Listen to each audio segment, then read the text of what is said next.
Sergeant Stepdad here. I'm actually making a video because something came to mind due to it being Veterans Day and this right here. And it involved gotten out of the military and have been struggling throughout their lives. I'm gonna first actually tell this story. I'm still in, and a buddy of mine actually just recently went from active duty to reserves. We met going to reclass training. He was coming out of active duty as a artillery. He joined the reserves because, well, he joined the reserves. We went to reclass, me and him and another individual. We got back, and he was on the way back. He said he was looking for a job. I had someone that was at the same unit as me tell me about a security job. I ended up being a reference for him since he took to the training well and he did everything he was supposed to and helped him get that job. And he stayed with it for a while until the company had sold to and joined another company. But he still has minor issues. Was still having issues with jobs. But as of right now, he's got a job he likes, and he's doing pretty well. But there are soldiers out there that cope with getting out of the military. I myself find myself thinking that it may be difficult and it's a little scary getting out, and because you don't know what's going to happen. Even though I've been a reservist the whole time, but the government does have programs, but part of the problem is they don't always seem to help so well. And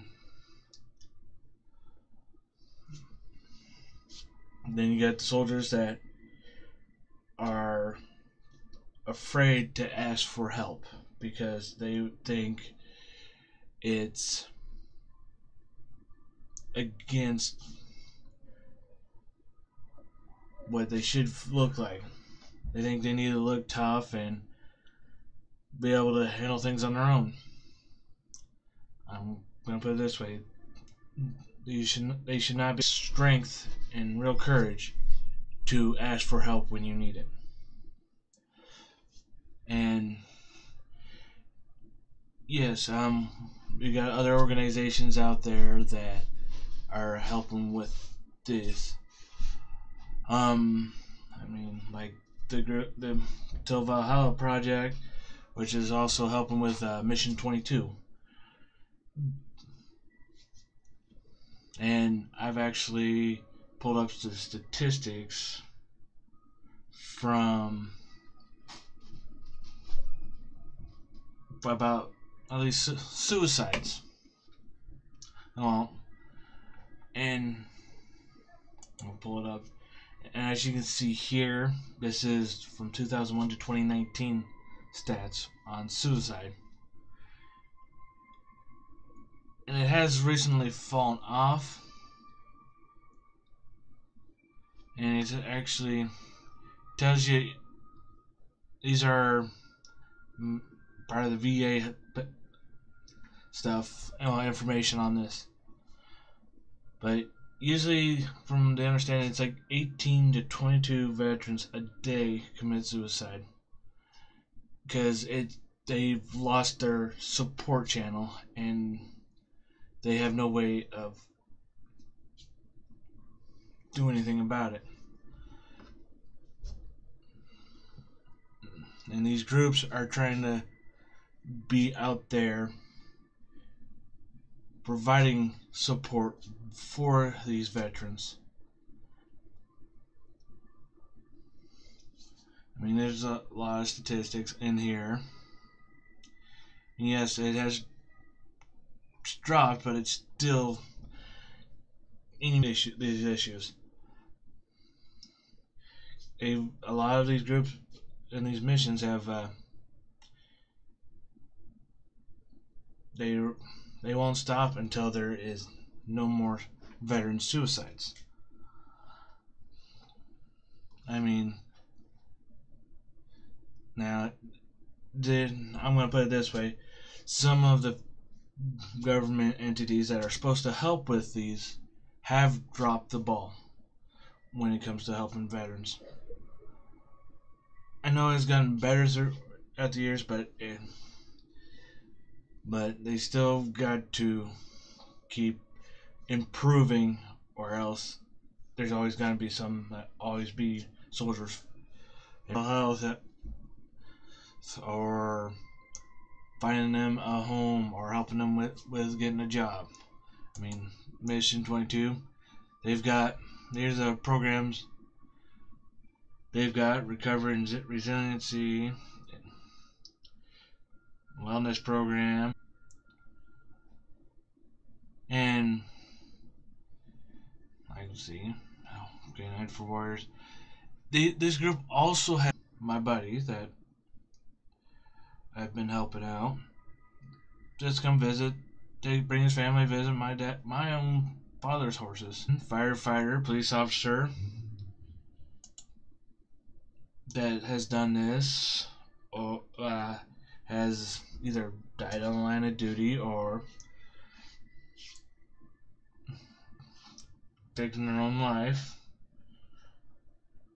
It's something to remember them by, and they believe that as long as they are remembered, they will never actually die.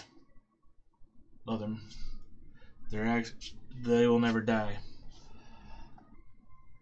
You just at least invest in the basic one if you support those that have served this country, because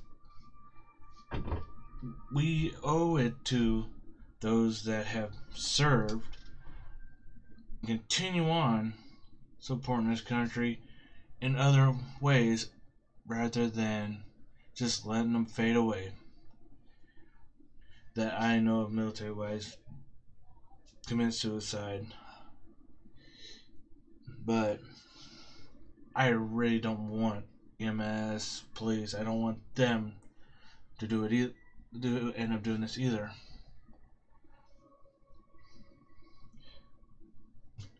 Make sure we don't have it happen,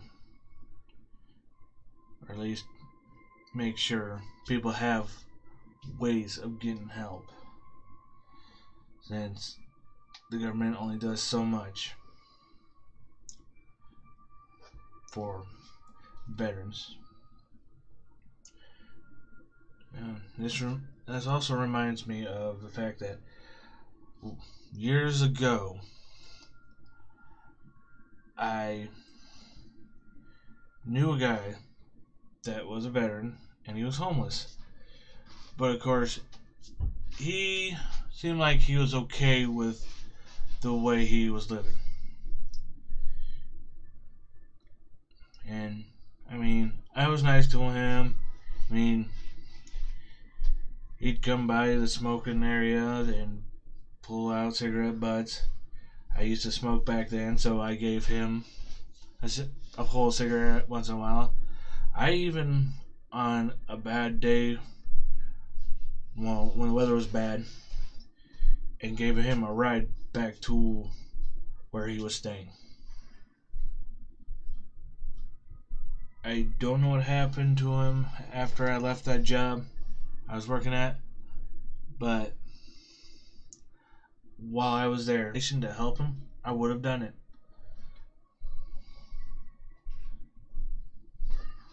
So I urge you to support organizations that will help make sure we need to do more for those who have